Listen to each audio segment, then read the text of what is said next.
먼저 우리가 요한 1서와 2서를 2주간에 걸쳐서 함께 말씀을 나누었고요. 오늘 3서 말씀인데 첫 시간에도 말씀드렸지만 요한 서신이라고 묶이는 요한 1, 2, 3서는 내용이 다 연결되어집니다. 그리고 같은 상황적, 역사적, 문화적, 시대적 배경 속에서 우리가 이 말씀을 읽어야 한다라는 말씀을 제가 드렸었죠.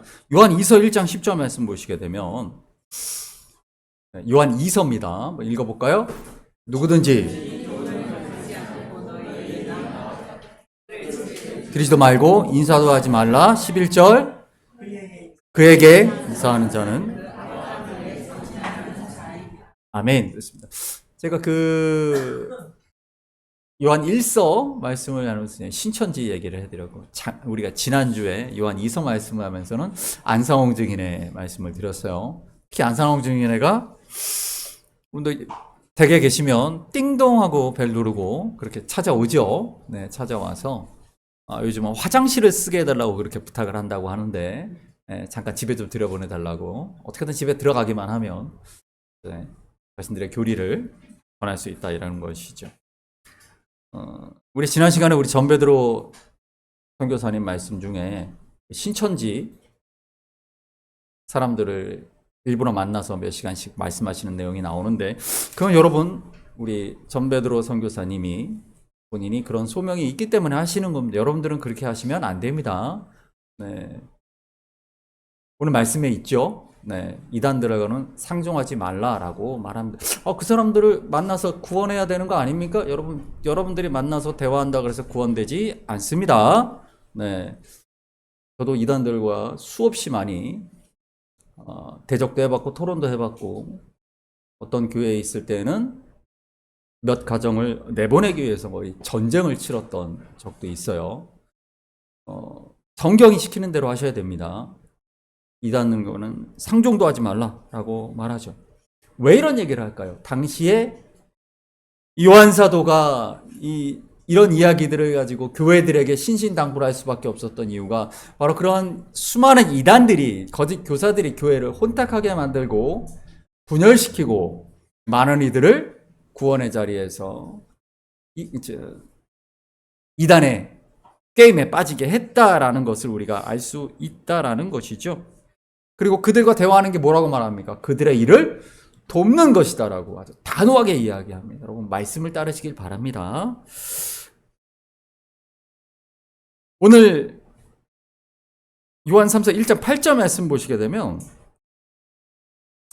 요한 3서는 무슨 얘기를 하고 있는가? 당시에 순회 전도자들이 있었습니다. 순회 전도자들이 뭐냐면 당시 세워지던 그 교회들을 돌면서 말씀을 전하던 사람들, 가르치던 그러한 전도자들입니다. 그런 사람들 중에는 거짓 교사들도 있었고 진리를 가르치는 분들도 있었어요. 그 둘이 다 같이 있었어요. 이서에서 강조한 건 뭡니까? 거짓 교사들, 이단들을 대화도 하지 마라 라고 말하죠. 3서에서 뭐라고 말하냐면 그들을 대접하고 통역하라고 말합니다. 8절 말씀입니다. 읽어봅니다. 그러므로 우리가 이 같은 자들을 영접하는 것이 마땅하니 이는 우리로 함께 일하는 자가 되게 하려 함이라. 이 같은 자라고 말하는 것, 순회 전도자를 말하는 것이죠. 그러니까 당시에 우리가 잘 아는 바와 같이 바울 사도도 그렇고 베드로 사도도 그렇고 많은 사도들이나 그런 말씀을 전하는 교사들, 여러분 성경에 교사라는 직분이 나오죠. 네, 그 교사라는 직분이 성경학교 교사를 말하는 건 아닙니다. 네, 성경학교는 19세기에 만들어졌죠. 네, 주일학교는. 여기 말하는 교사는 당시에 하나님의 말씀을 가르치던, 진리를 가르치던 오늘날의 목사의 역할입니다. 네, 전도자, 선교사 이런 역할을 하던 직분이죠. 네, 이게 보게 되면 요한 3서는, 요한 2서에서는 거짓 교사들, 이단들을 대적하고 쫓아내라 라고 말하죠. 이 상종도 하지 말라고 말하죠. 반대로 순회 전도자들을 대접하고 그리고 진리를 위하여 함께 일하는 자가 되라 라고 말하죠. 오늘 우리가 선교사님들과 함께 동역하는 것이 바로 이것입니다. 우리 그 다음 9절 말씀 보시게 되면 7절입니다. 7절 말씀 보시게 그 앞에 절이 7절 읽겠습니다. 시작. 이는 그들이 주의 이름을 위하여 나가서 이방인에게 아멘. 그렇습니다. 이방인들을 속에서 복음을 전하는, 말씀을 전하고 진리를 가르치는 일들, 그들의 필요나 이런 것들을 누가 도우라는 거예요? 교회가 도우라는 거예요. 이방인들에게 그들이 아무것도 받지 않기 때문에 이방인들에게 복음을 전하는 선교사들을 누가 후원해야 되느냐? 마땅히 교회가 그들을 도와야 한다는 거죠. 그래서 8절에서 뭐라고 합니까? 그것이 진리와 함께 일하는 것이다. 동역하는 것이다라고 말하고 있죠. 네. 우리 10절 말씀 한번 볼까요? 1장 10절 시작. 그러므로 그가 악한 말로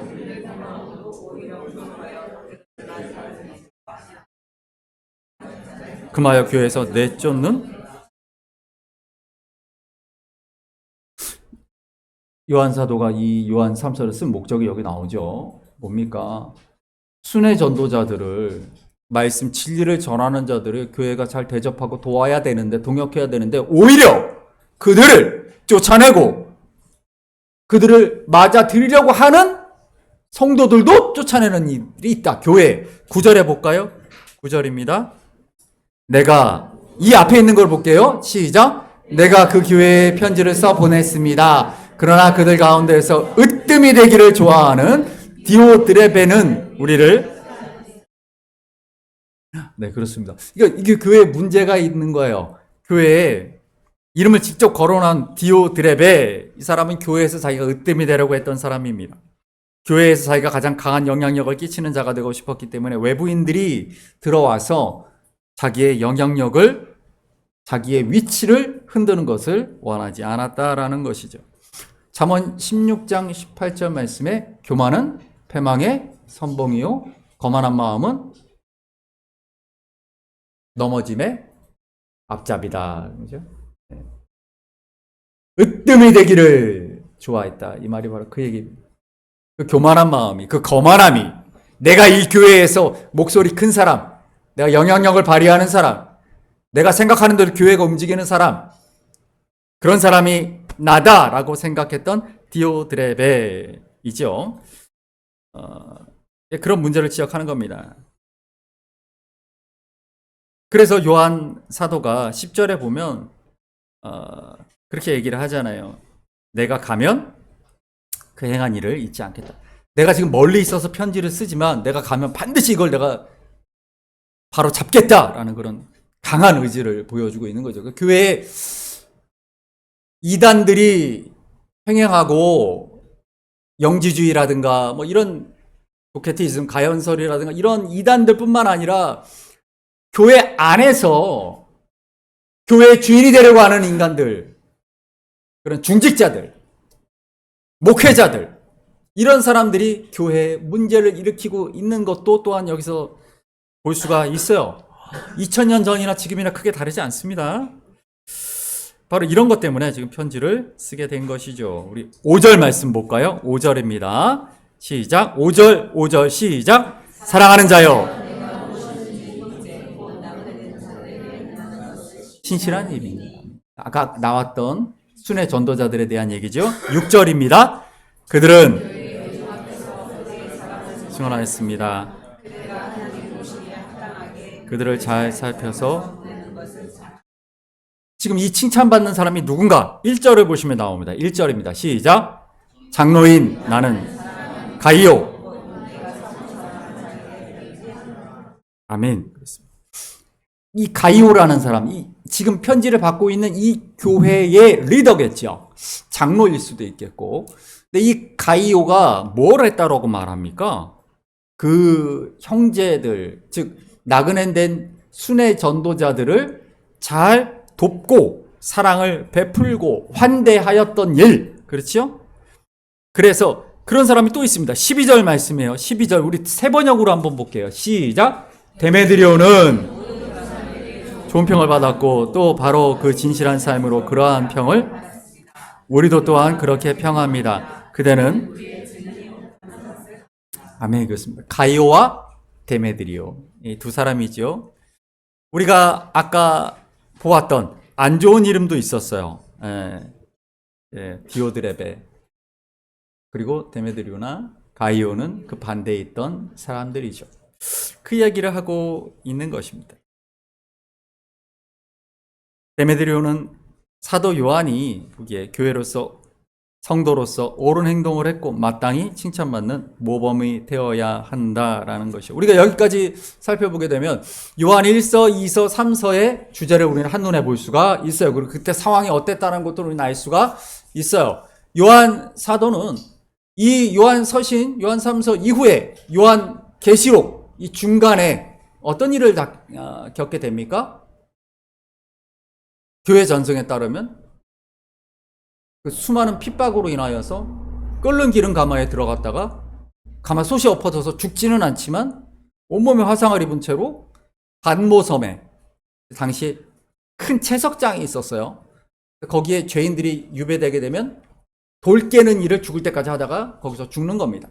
돌가루 마시면서 일하다가 폐가 망가지고 또 뭐 다치고 그래서 죄인들, 중죄인들이 거기 가서 일하다가 죽는 그 반모섬으로 유배돼서 거기서 죽지요. 근데 죽기 전에 그 반모섬에서 무엇을 요한계시록을 쓰는 겁니다. 그러니까 요한 3서와 요한계시록 사이에는 그러한 일이 있는 것이죠. 그러니까 교회는 외부에는 큰 핍박이 있었고 내부에는 이단들이 그리고 교회 안에서 수많은 분열이 있었던 바로 그때 당시에 쓰여진 편지다라는 것이죠. 요한 1서, 요한 2서, 요한 3서의 주제와 이 편지를 왜 썼고 오늘 우리에게 무슨 의미를 주는지 알 수 있을 것 같습니다. 그런데 사실상 요한 3서에서 가장 유명한 말씀은 이 말씀이 아니죠. 그렇죠? 뭡니까? 2절이죠. 읽어볼까요? 사랑하는 자여 내가 범사에 잘되고 강건하기를 내가 간구하노라. 아멘. 이거 누구한테 하는 얘기입니까? 가이오한테 하는 얘기죠. 가이오. 그렇죠? 요한 3서의 주제를 우리가 다 압니다. 이 말씀은 요한 1서, 2서, 3서와 아무 상관이 없는 말씀이에요. 이건 뭐예요? 그냥 인사말이에요. 편지의 인사말이에요. 인사하는 거예요. 근데 정작 요한 1서, 2서, 3서의 내용은 아무도 모르는데 이 말씀은 한국에서 가장 유명한 말씀입니다. 이 말씀이 왜 한국에서 가장 유명한 말씀일까요? 그렇죠. 조용기 목사님이 이걸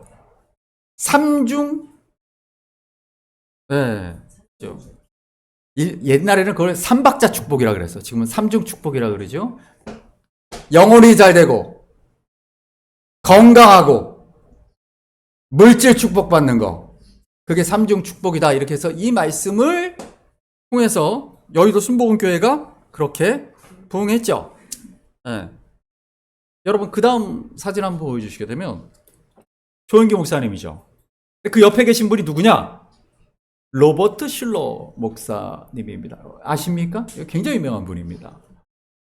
이분은 적극적 사고라는 말로 유명한 분인데 미국에서 가장 큰 교회, 우리 여러분 크리스탈 교회를 알죠? 수정교회를 만드신 미국에서 가장 큰 교회 목사님, 한국에서 가장 큰 교회 목사님.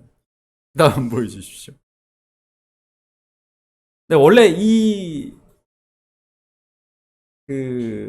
조영기 목사님의 오중복음 삼중축복이라는 게 있어요. 중생, 성령, 주만, 신유, 축복, 재림.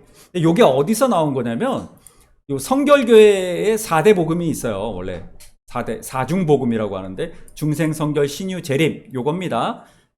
성결교는 기성과 예성으로 나눠져 있죠. 우리 잘 아는 대신대하고 서신대, 성신대. 그러니까 이 성결교단은 사실은 이제 19세기 말에 미국에서 이제 성결교 운동이 시작됐는데 그게 20세기 초에 오순절 운동이랑 결합돼요. 그래서 성결교하고 오순절 교단이 사실 원래 같이 가던 거였어요. 같이 가다가 나뉘어졌죠. 그래서 기독교 대한 하나님의 성회, 오늘날 우리가 보고 있는 이거. 그래서 지난주에 말씀드렸던, 안상홍 증인의 하나님의 교회하고는 좀 다릅니다. 다른 거예요. 하나님의 성회라고 쓴 거, 이거 이단 아닙니까? 이단 아니고, 이건 순복음. 예, 우리나라 순복음교회 교단이 기독교에 대한 하나님의 성회입니다. 이단 아니고. 그런데, 이렇게 차이점들이 있다라는 말씀을 드리면서,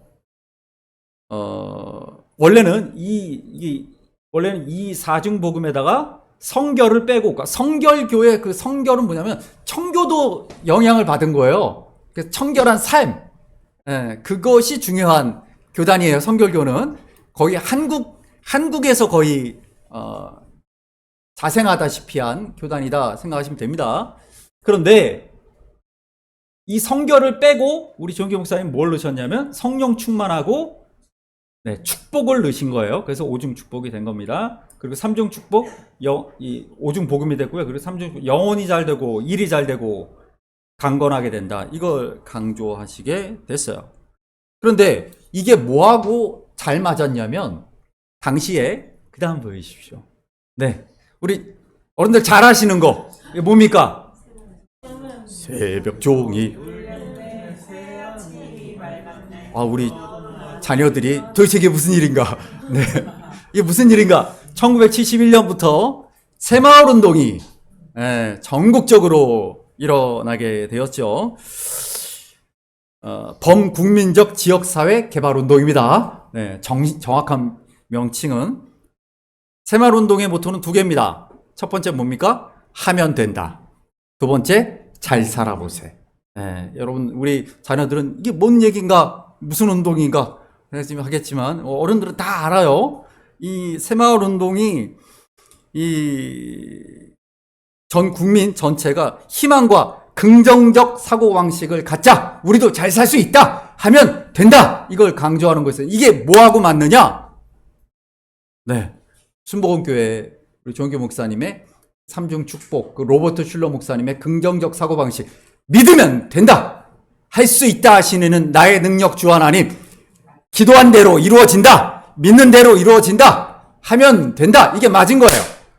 우리나라 경제가 성장해 나가면서 이때 당시에 1971년 한국의 1인당 GDP가 전 세계 34위였는데 지금 몇 위입니까?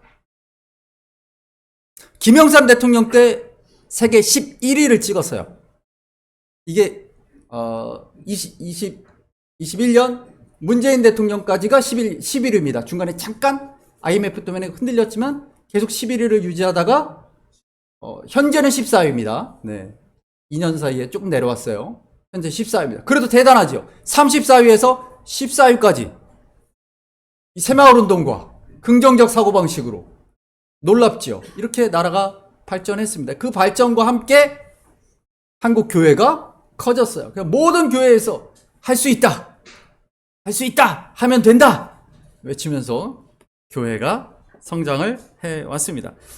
가장 대표적인 말씀 빌립보서 4장 말씀이죠. 우리 11절부터 한번 쭉 읽어볼게요. 시작.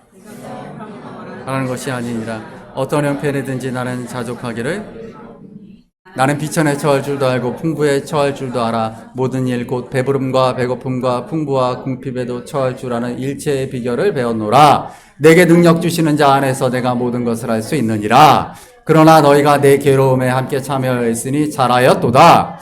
빌립보 사람들아, 너희도 알거니와 복음의 시초에 내가 마게도냐를 떠날 때에 주고받는 내 일에 참여한 너희 외에 아무도 없었느니라. 아멘. 이게 무슨 얘기입니까? 여러분, 빌립보 4장 13절은 한국 사람들이 가장 좋아하는 말씀이죠. 요절로 달달달달 외웁니다. 내게 능력 주시는 자 안에서 내가 모든 것을 할 수 있는데 내가 다 할 수 있다, 할 수 있다, 할 수 있다. 그 얘기입니까? 그 얘기가 아니에요. 지금 무슨 얘기하고 있는 겁니까? 지금 바울 사도가 이 빌립보서가 무슨 책이에요? 무슨 편지예요? 옥중서신 아니에요. 로마에 갇혀 있어요. 집 밖으로 못 나간단 말이에요. 어떻게 해요? 근데 어떻게 먹고 살아요? 빌립보 교회가 도왔다 얘기예요. 그러니까 우리 이 바울 사도를 볼 때 빌립보 교인들이 걱정하잖아요. 우리 바울 사도님, 우리 식으로 하면 선교사님, 그 이국 땅에서 어떻게 먹고 살 것도 없이 너무나 지금 고초를 당하고 있는데 우리가 도웁시다! 이렇게 도왔다는 얘기를 하고 있는 거예요. 너희 외에 아무도 돕지 않았는데 너희가 도왔다. 고맙다. 그러나 너무 걱정하지 마라. 나는 예전에 뭐 한 열흘씩은 굶고 살았다. 그 얘기를 하고 있는 거예요. 예. 그러니까 그렇게 크게 걱정하지 마라. 내가 성령께서 나에게 능력을 주시기 때문에 나는 어떤 고난 속에서도 잘 버틴다. 이 얘기를 하고 있는 거예요. 할 수 있다. 이 얘기가 아니라 그러니까 우리가 말씀을 분명히 진짜 하나님의 말씀을 알아야 되는데 이 말씀이 긍정적 사고방식의 말씀으로 바뀝니다. 네, 그 다음 사진 한번 보여주시면 아까 우리가 봤던 그 로버트 슐러 목사님. 네. 이분이 이제 바로 그 빌립보서 4장 13절 긍정적 사고방식 믿는 자에게 불가능이 없다. 이걸로 미국의 가장 큰 교회를 만드시죠. 그 다음 보여주십시오. 감사합니다. 네, 이게 그 전에 네, 이게 수정교회 로버트 슐러 목사님 계셨던 때에 지금은 수천하셨지만 어마어마한 게 네, 어마어마한 혹시 가보신 분 어마어마합니다. 여기입니다. 밖에서 보면 이렇게 생겼습니다. 네, 제가 거기 가서 주차장 쪽에서 찍은 사진인데 직접 보면 어마어마합니다. 그리고 그때 당시에 몇십 년 전에 이렇게 유리로 건물을 짓는다는 것이 얼마나 대단한 일입니까? 전 세계 하나밖에 없어요. 어마어마하게 비싼 교회, 어마어마하게 많은 사람들이 미국 최고의 교회, 세계 최고의 교회, 할 수 있다를 외치는 수많은 사람들이 구름대처럼 몰려들어서 미국 최고의 교회를 만들었던 곳입니다.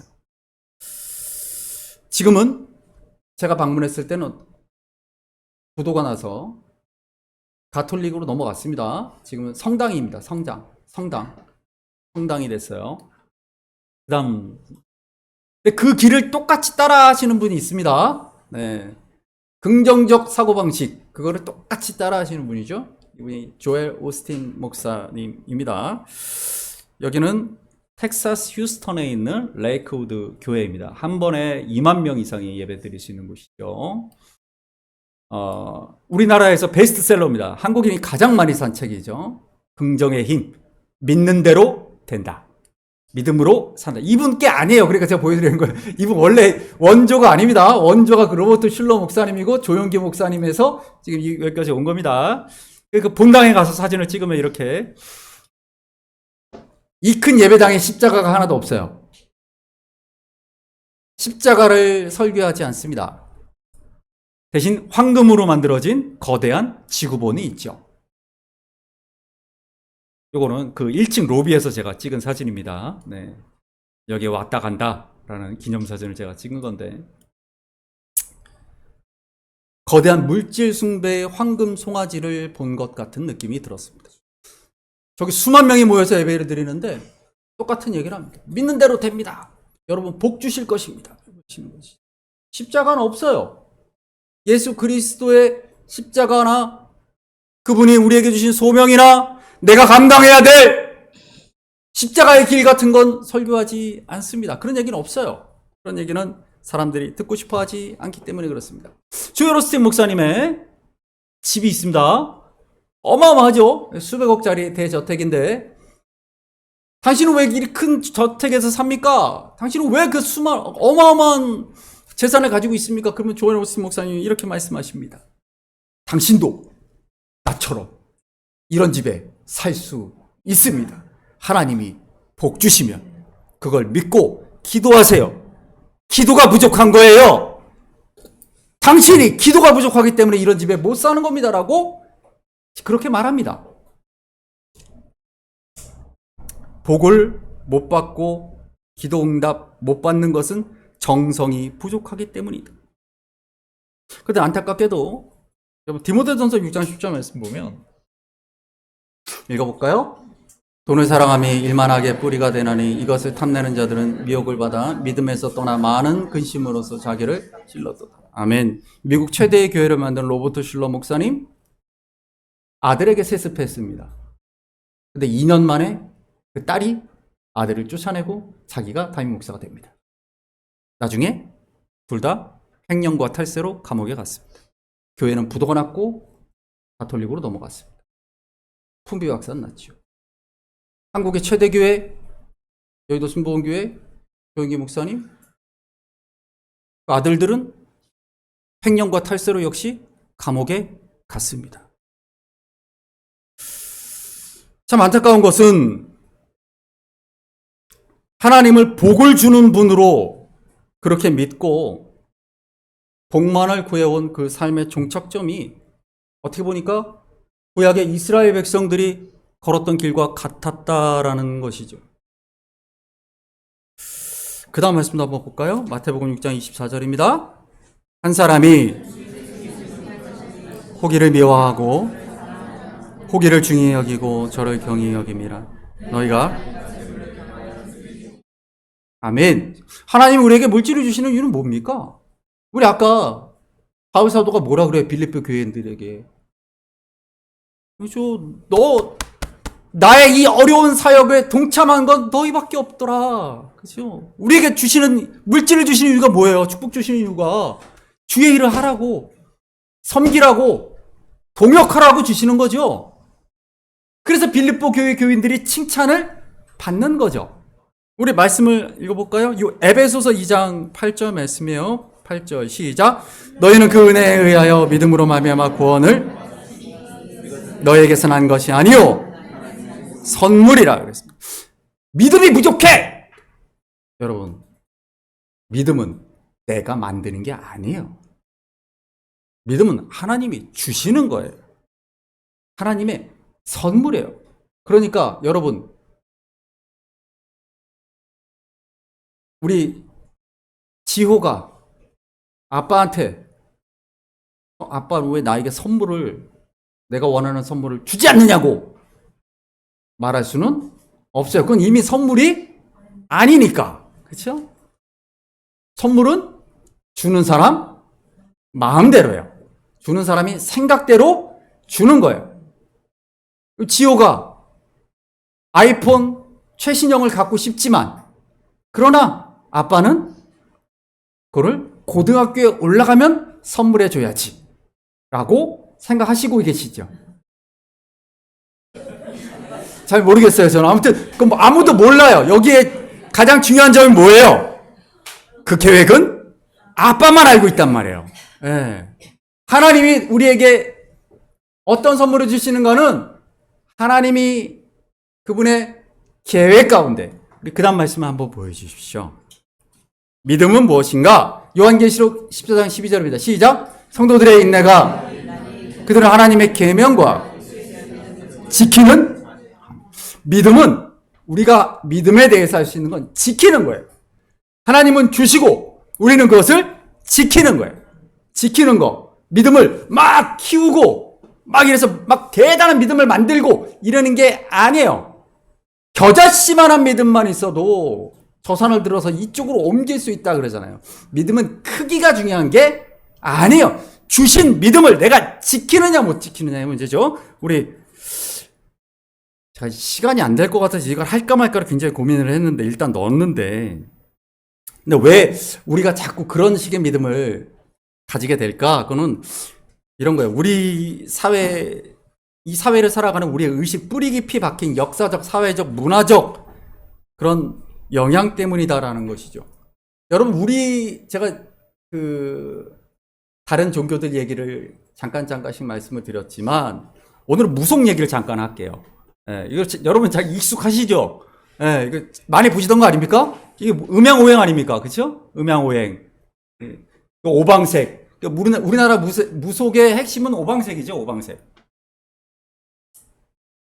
네. 그럼 이게 수극화, 목극토 이렇게 막 설명을 막 합니다. 그리고 방향도 있어요. 이런 방향도 많이 있어요. 이게 옛날 거다. 잠깐 올려주십시오. 그렇게 생각할 수도 있지만, 여러분, 우리나라에서 가장 많이 본 영화가 있습니다. 최근에 1,000만을 넘었던 영화가 있죠. 범죄도시 말고. 뭡니까? 파묘. 네. 보셨습니까? 파묘 보신 분? 많이 보셨네요. 영장의 파묘 안 봤어요?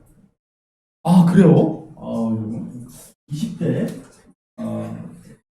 20대, 30대 젊은 층에서 굉장한 인기를 그 영화가 얻었다라는 말을 들었는데 그게 뭐냐면 거기 그 김고은이라는 배우가 무당으로 나오죠. 네. 근데 저도 그 영화 굉장히 재밌게 봤어요. 왜 재밌게 봤냐면 그 영화를 만든 감독님의 그 전작들도 굉장히 제가 재밌게 봤거든요. 사바하라든가 검은 사제들이라든가 그분이 계속 기독교라든가 불교라든가 무속이라든가 이런 것에 대한 영화를 계속 만들어내고 계시거든요. 그 분의 그 드라마로 나온 것인데 자 오늘 짧게 재밌는 얘기를 해드릴게요. 뭐냐면 조선이 한양을 만들었습니다. 한양. 조선을 세운 사람은 누굽니까? 당시에 유교, 그죠? 이성계와 함께 선봉, 정도전을 비롯한 유림들, 그죠? 살인마파, 유교, 성리학 학자들이었어요. 유학자들이었어요. 근데 그들이 한양을 서울은 다 가봤잖아요. 그죠? 서울 다 잘 알죠? 한양이 있습니다. 그러면 여기가 북쪽이고, 여기가 남쪽이고, 여기가 동쪽이고, 서쪽입니다. 한양 도성을 만들면서 대문을 만들었습니다. 대문. 우리가 잘 아는 남대문. 우리 올 초에 우리 청소년 방문했을 때 남대문 봤죠? 남대문 앞에서 사진 찍었죠? 네. 남대문 봤어요. 동대문도 봤어요? 동대문. 옛날에 잘 나가는 언니 오빠들은 동대문에 가서 옷을 샀어요. 네. 패션의 메카다. 서대문에 보신 분들은 별로 없을 거예요. 왜냐면 일제 때 없어졌기 때문에. 북대문은 진짜 많은 사람들이 잘 모릅니다. 잘 모르는 이유를 썼는데. 자, 이게 각각의 대문에는 이름이 있죠. 남대문 이름이 제일 유명합니다. 무슨 이름입니까? 예문. 동대문요? 동대문의 이름은 흥인지문. 서대문의 이름은 본의문. 북대문의 이름은 원래는 홍지문. 이렇게 이름을 붙인 이유가 뭔가? 유교의 오상이라는 게 있죠? 인, 의, 예, 지, 신. 그거예요. 인, 의, 예, 지, 신. 신은 어디 갔을까요? 네, 신은 뭐예요? 신. 항상 12월 31일에 여기 모여가지고 종 때리는 데 있어요. 뭐예요? 고신각. 이 신이에요. 신을 더한다라는 의미죠. 네. 인이 일어난다. 이렇게 이름을 지은 거예요. 근데 산들을 끼고 짓습니다. 여기 남산이고요. 여기는 인왕산이 있고, 여기는 북악이 있죠. 북악. 그리고 여기는 무슨 산일까요? 낙산이 있습니다. 낙산공원이 있죠. 덕심도 알죠. 근데 낙산이 말이 산이지 산이 아니에요. 그냥 공원 언덕 같이 생겼어요. 그러니까 너무 약해. 그러니까 어떻게 해요? 여기가 너무 약하니까 여기 원래 이 풍수지리상으로는 용이란 말이에요. 용. 좌청용, 우백호. 이 우가 왜 우겠어요? 여러분 방향의 우가 아니라 제 방향이에요. 왕이 여기 있단 말이에요. 여기 경복궁에 딱 있는데 경복궁에서 왕이 이렇게 보고 있죠. 왕의 정면이니까 이쪽이 우측이에요. 우백호. 이게 무슨 산이 있다고요? 인왕산. 인왕산에 뭐가 유명해요? 호랑이. 네. 그래서 인왕산 호랑이라고 하는 거예요. 흥인지문은 다 이름이 세 개인데 왜 얘만 이름이 네 자일까요? 네. 산이 약하잖아요. 그러니까 좌청용이잖아. 이거 용의 자리예요. 그러니까 용을 하나 붙인 거예요. 용. 이 지자가 용이에요. 용. 다른 이름들에 비해 약하니까 이걸 붙인 거예요. 자, 여러분 여기까지 설명을 드리니까 어때요? 이건 그냥 유교가 아니죠. 뭐가 합쳐진 겁니까? 네, 무속과 도교와 이렇게 합쳐진 거예요. 현재까지 요만큼이에요. 경복궁이 있습니다. 경복궁에 이 문은 이 남쪽을 바라보는 경복궁의 문은 광화문이죠. 들어가면 우리가 근정전이 있고 임금이 일을 하는, 그리고 임금이 상으로 보는 사정전이 있어요. 그 다음에 있는 정각이 뭡니까? 교태전입니다. 교태전. 교태전은 뭐냐면 궁전과 임금이 자는 곳이죠. 침실입니다. 근데 교태전이 왜 교태일까요? 왕비가 교태를 부려라고 해서 교태전이 아니고 태극.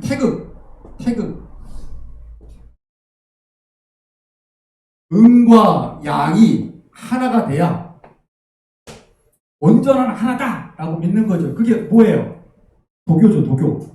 네. 양. 여기가 북쪽이 뭐예요? 음이에요. 여기는 뭐예요? 양이에요. 그래서 우리가 그렇게 남양집을 찾아다니는 거예요. 남쪽이 좋다 맨날 이러니까 이게 양이에요.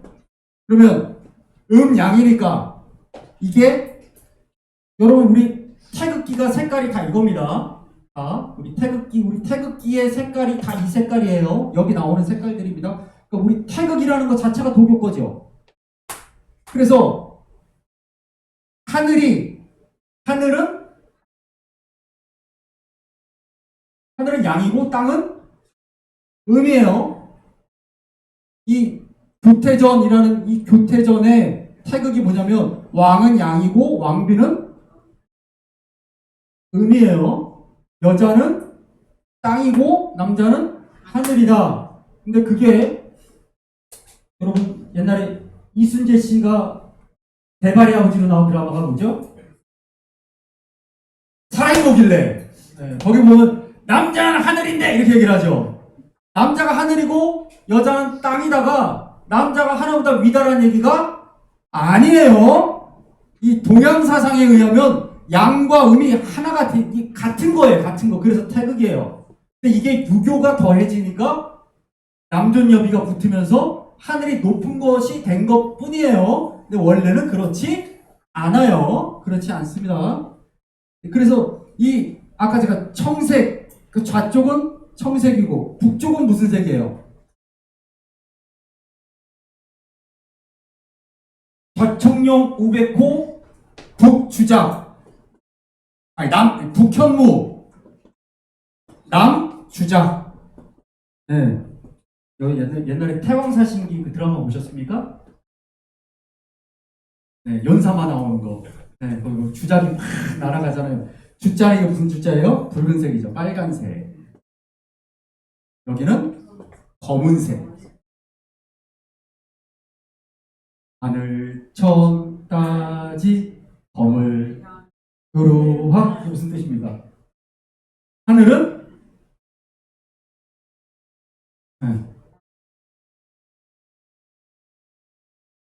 검을현이라니까요. 하늘은 검고 땅은 요렇다. 이 가운데는 노란색이죠. 황색이죠. 이게 오방색 아닙니까? 이게 오방색이에요. 이 얘기를 제가 왜 이렇게 자꾸 이렇게 얘기를 하느냐? 이게 이게 다 들어가 있는 거예요. 북쪽 하늘을 숭배하는, 북두칠성을 숭배하는 것.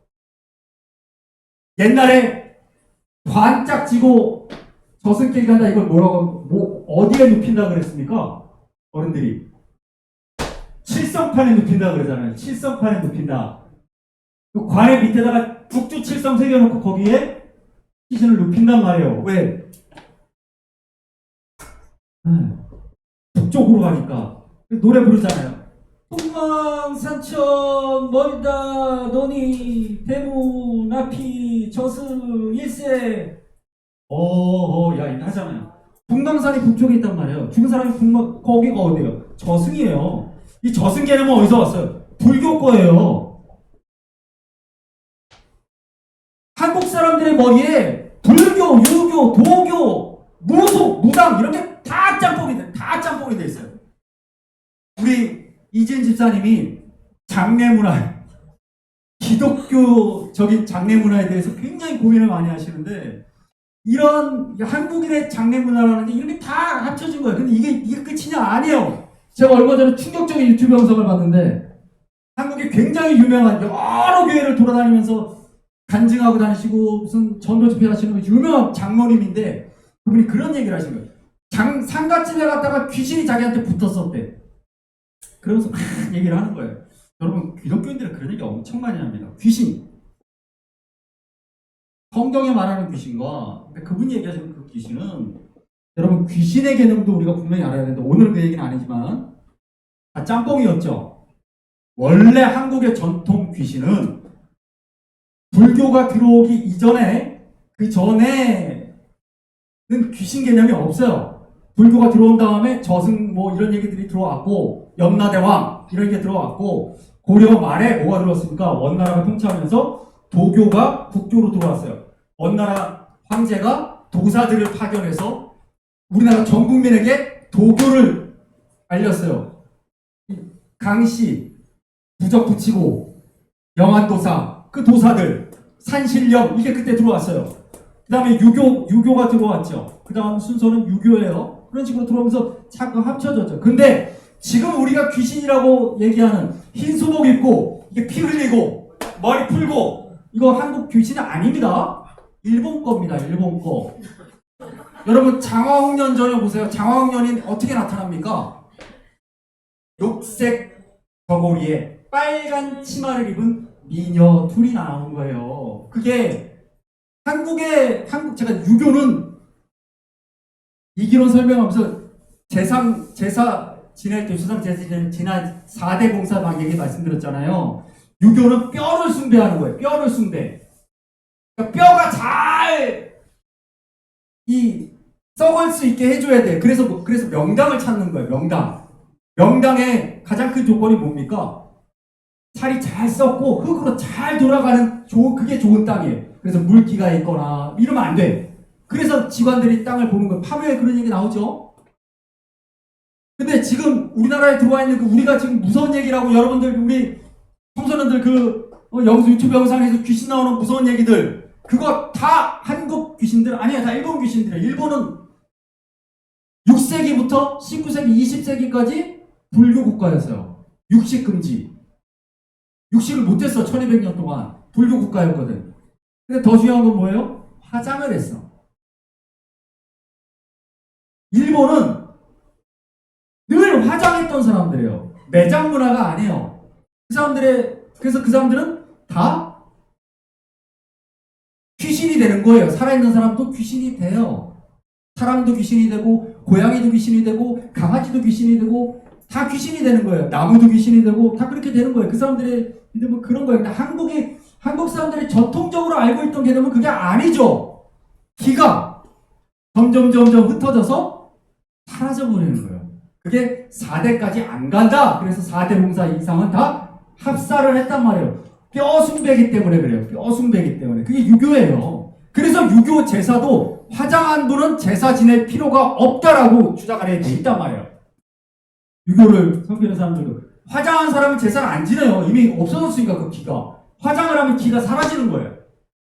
그리고 대신 기가 서서히 썩으면서 서서히 흙으로 돌아가기 때문에 4대 제사까지 한다. 이게 한국의 조선시대 이후의 전통이죠.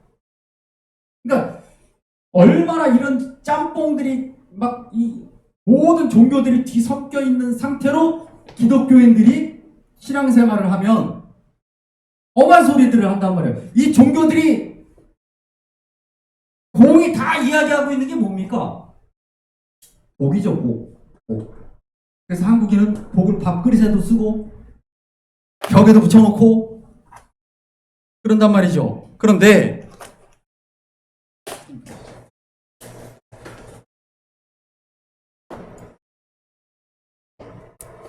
제가 오늘은 시간이 없어서 다 말씀 못 드리지만, 제가 이런 말씀 드리는 건 이게 다 우리 안에 스며들어 있는 것들이에요. 그 다음 보여 주십시오.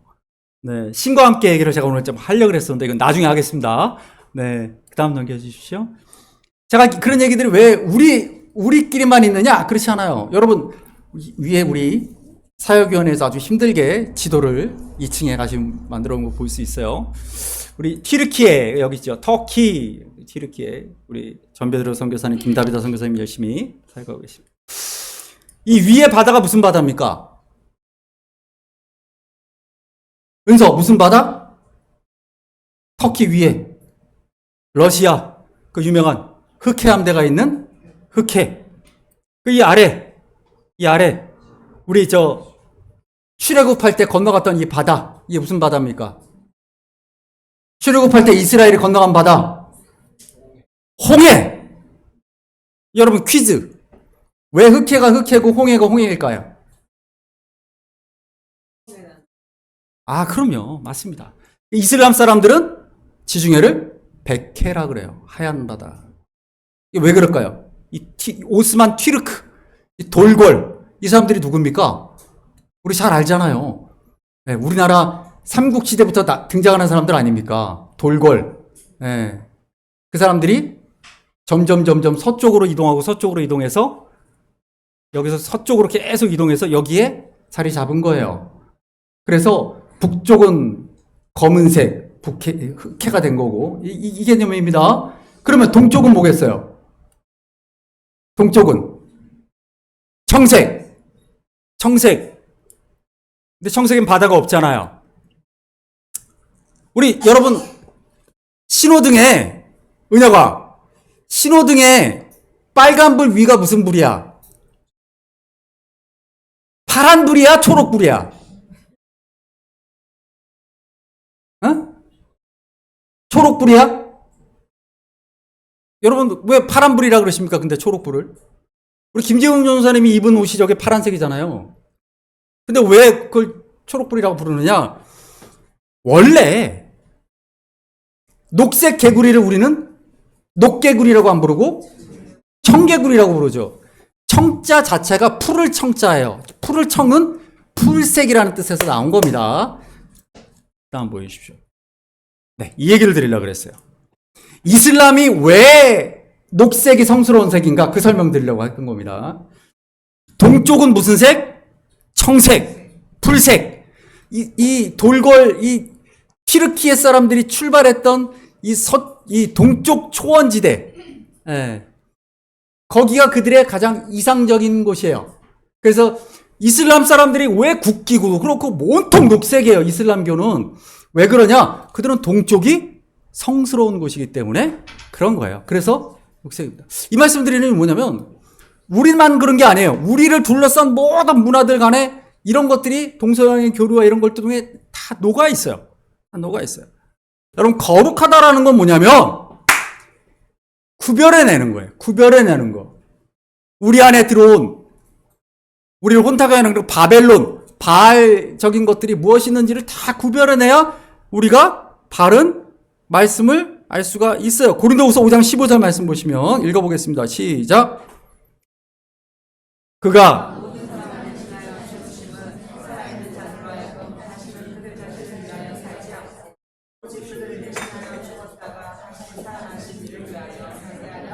16절입니다.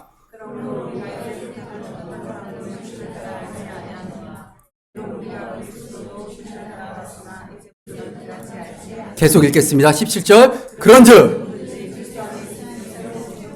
이전 것은 지나갔으니 보라 새 것이 되었도다. 18절. 모든 것이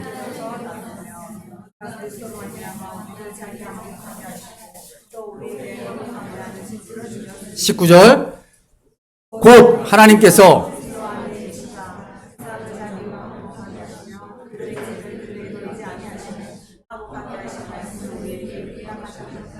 아멘. 그렇습니다. 여러분 진리 안에서 살아간다는 건 무엇이냐면요. 여러분 우리에게 주신 가장 큰 중요한 진리가 있어요. 우리가 다시는 자기를 위해 살아가는 사람이 아니라 예수 그리스도를 위해 살아가는 사람이라는 거예요. 새로운 피조물이라고 말하는 거예요. 그래서 그 진리를 전하는 직분을 맡기셨고 부탁하셨고 그 직분을 부르셔서 그 직분을 맡기신 새로운 피조물로 살아가라라는 거죠. 하나님의 계획 가운데 있다는 거예요. 제가 이 긴 말씀을 드린 이유가 있어요. 다른 종교에 없는데 기독교에 있는 게 있어요. 그게 뭐예요? 계획이에요. 계획. 무당은 계획이 없어요.